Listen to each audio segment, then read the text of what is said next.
This is advice that has been keeping people poor for generations. So many generations that it's ingrained in us from when we're really young. Imagine all of the taboo topics that people are more willing to talk about than talking about something that could improve your future. When we say don't talk about money, people think of all of the negatives, and I get the comments often. People will be jealous. People will judge me.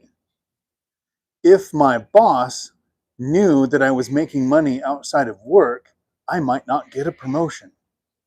I get all of these because it's like a trope that's been repeated over and over and over. And if you work at a company that is not going to promote you because you have a side hustle, you are working at the wrong company. This is going to be a nice short video on my phone. If you want your questions answered during a live stream, every Tuesday at 4 p.m. Pacific, I do a video that lasts as long as the questions do. I will answer all of the questions after the video today.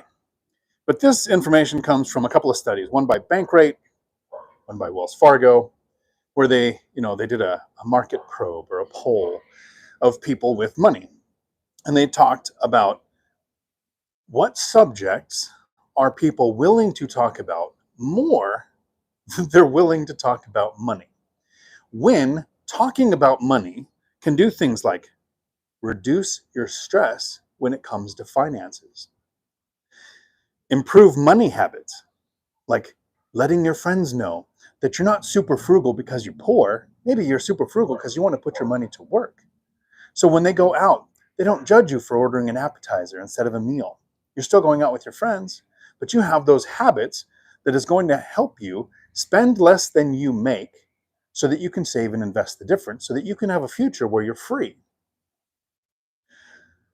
Sharing things like finances can actually build trust in a relationship, not with just your partner, but with your friends and family. If people think you're hiding things, what they imagine is almost always going to be worse than what really is. The most important thing that I think happens when you talk about money is that you create a level of accountability.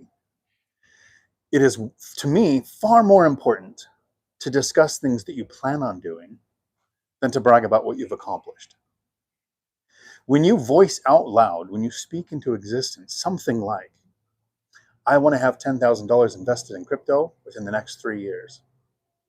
I want my stock portfolio to be more diversified. I want to close on a rental by the end of the year. When you say these things to your friends and family, they understand that some of the decisions you're making are based on money, and they understand your motives.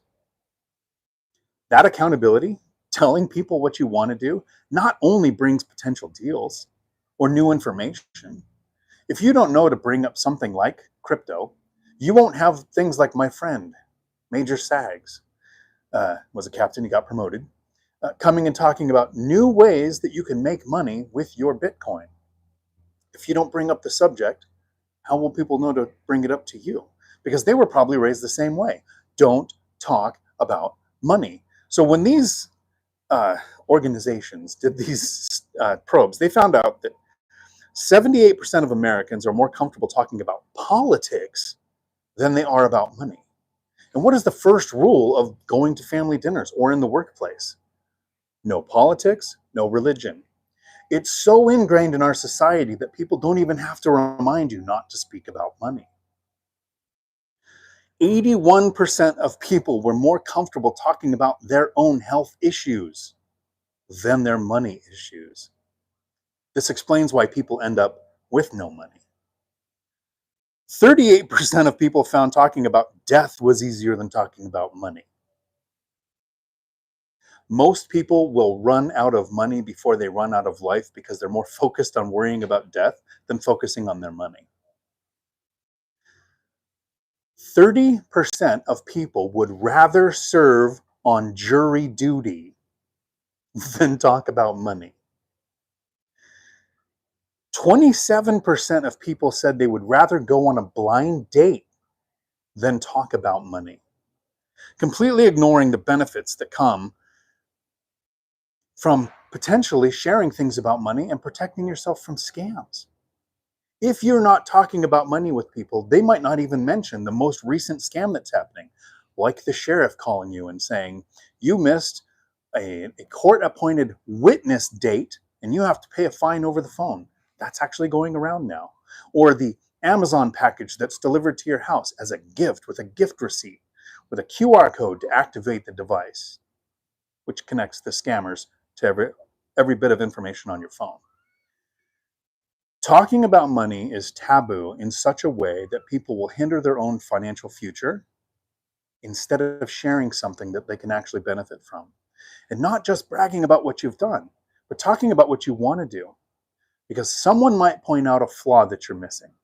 Someone might point out an opportunity that you're missing. It is important that you share with almost everyone around you what you plan on doing. If you share what you've accomplished, yeah, you're going to have those people that show up and just say, I need to borrow money because I know you got some. But if people know that your intent is to invest every penny that is the gap between what you make and what you spend, you don't have any money to lend out. When I make content like this, I really like when I get responses like this from Daddy Blue. I get where he's coming from too, so I'm not going to offend him or attack him or ridicule him. I want to explain when he says something like, Dion, thanks for spelling my name right, Daddy Blue. Few people do that. Some of your content, I'm not sure what the motive is when you severely underestimate the work that involves to start out in the real estate investing industry. If you're not talking about money, you're going to have an opinion like that. You're going to have people telling you it's really hard to get started investing. But if you talk about money, you're going to hear people talk about 5 years of suck, where, yeah, it's not easy, but those 5 years are going to happen anyway. And imagine if 5 years from now you haven't taken any action. Those next 5 years are still going to suck. But if you spend the next 5 years saving to start your investing journey, and I don't care what asset class you choose, it can be stocks, it can be crypto, start a business. If you have to live somewhere and you're going to buy a house, did you know that in most markets, it isn't much cost difference to buy a duplex and have a tenant pay most of your mortgage? You do that every 3 or 4 years with a conventional loan. And in 5 to 10 years, you have 5 to 10 rentals setting you free to where you never have to work again. It took me a decade to do that. It happened because I was talking to people about money. My brother reached financial freedom. I talked to him about money. He called me a moron because my strategy is different than his. That's a familial term of love for us. I talked with my friends and family. And when the people that I worked with and for found out I was making more money from my rentals than I was at my job, I got paid more at my job because they knew to keep me, they were going to have to compensate me more than my portfolio was.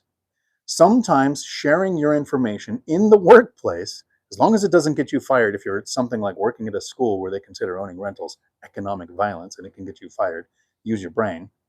But if you say you're investing and you're putting your money to work, you might get a better job or a promotion. If you're at a place that holds back promotions from you because you are investing, find a new job. In just a few minutes, I'm going to do another live stream, one that matters to me. So if you'd like to hear why you need to retire as soon as possible, be here in just a couple minutes when I start the next live stream. Have a day full of amazing. And remember, if you want your questions answered during a live stream, Tuesday,